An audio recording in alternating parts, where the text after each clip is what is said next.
हर हर महादेव, जय माता दी। आप सभी कैसे हैं? आई होप आप सब बहुत अच्छे होंगे। मेरा नाम है शिल्पा और मैं आज आई हूँ आपसे एक मंदिर की कहानी कहने, जो कि शायद आप सभी लोगों ने देखा होगा।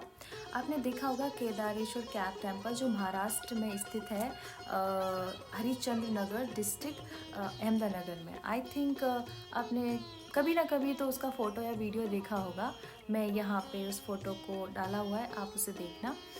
तो माना जाता है कि जो ये मंदिर है, जिसमें हमारे मंदिर के बीच में शिवलिंग है एंड अराउंड वाटर है और 4 खंबे हैं, जिसमें से 3 खंबे गायब है, एक खंबा है जो बचा हुआ है। कहते हैं कि इन चारों खंबे पे हमारा पूरा संसार टिका हुआ है। जब ये लास्ट वाला खंबा भी ख़त्म हो जाएगा तो हमारा संसार ख़त्म हो जाएगा और फिर से शुरू होगा नया युग, जिसका नाम है सतयुग। अब सतयुग में फिर से हम आते हैं। जो हमारी शिव पुराण है वो सतयुग काल से ही है।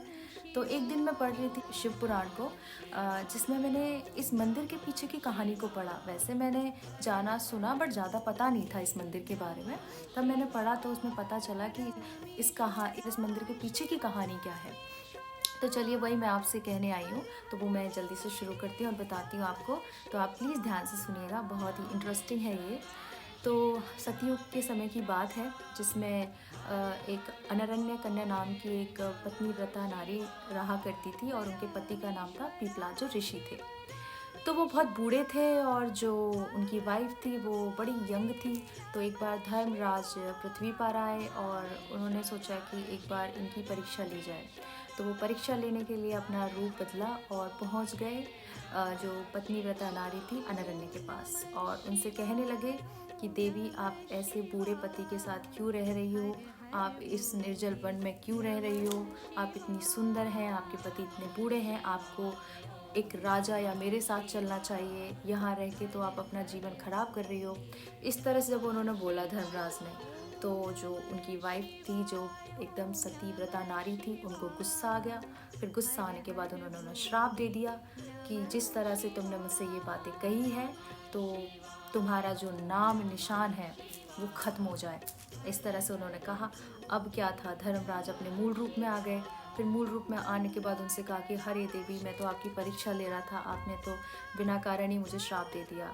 फिर अनरण्य कन्या थी, उनको थोड़ा ग्लानि हुआ, बुरा लगा। तो फिर उन्होंने कहा आई एम सो सॉरी, मतलब मुझे माफ़ करो कि मुझे नहीं पता था कि आप हैं, मैंने तो बिना बात के ही आपको श्राप दे दिया।